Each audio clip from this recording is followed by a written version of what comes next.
Здравейте отново от мен, Алекс. Темата, която бих желала да обсъдим днес, това са скъпоценните камъни и кристали. Полускъпоценните камъни и кристали по-точно, защото аз изработвам неща от полускъпоценни камъни и кристали. И когато даден човек се докосне до тях, виждам и разбирам по всякакъв начин, че повечето от вас не знаят, че всеки един камък има своето значение. Всеки един камък помага за дадена област или дадено здравословно състояние. Разбира се, не изключваме лекарски съвети в никакъв случай. Самата аз се възползвам също от това. Но можем да си подобрим качеството на живот, като ползваме природните дадености, така да се каже. Камъните, освен че влияят много добре физически и психически, носят ни късмет, повлияват абсолютно на много сфери от живота, да не казвам на всички. Другото, което е,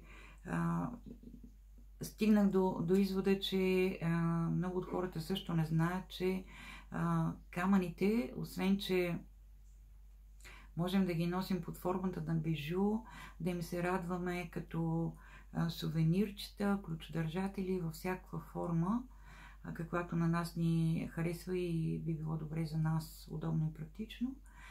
Също така и в свободна форма, като камък, който е поставен от дома, някъде на видно място около нас, но същите тези камъни трябва да се и очистват от всичко това, което се натрупват. Принципа на работа на камъните, те поглъщат негативната енергия, която хората излъчват около вас или която вие самите дори сте натрупали. Те я обират от вас, поглъщат я. И аз обикновено давам пример с едно кошче, примерно кошче до бюрото за хартии, което хвърляме ненужните хартии и там в един момент това кошче се препълва.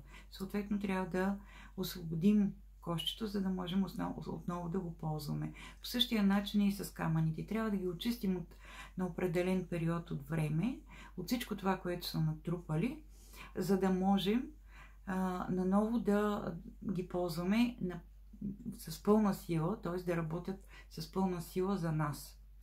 Когато се пренатоварят, ние не ги очистим, те започват да връщат обратно към нас това, което са натрупали. Защото няма как по друг начин. Всичко в живота е енергия. Камъните също ни зареждат неимоверно много с тази енергия.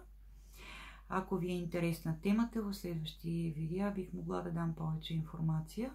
Кой камък, за какво се използва, как да познаваме истинските камъни, въпреки че това дори човек, който се занимава много години с тях, понякога трудно ги познава, защото има и много неистински такива, които нямат свойството на камък, а са изработени от стъкла или пластмаса.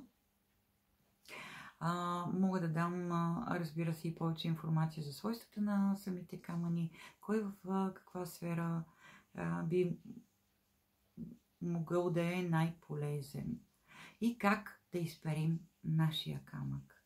Нещо, което е много важно.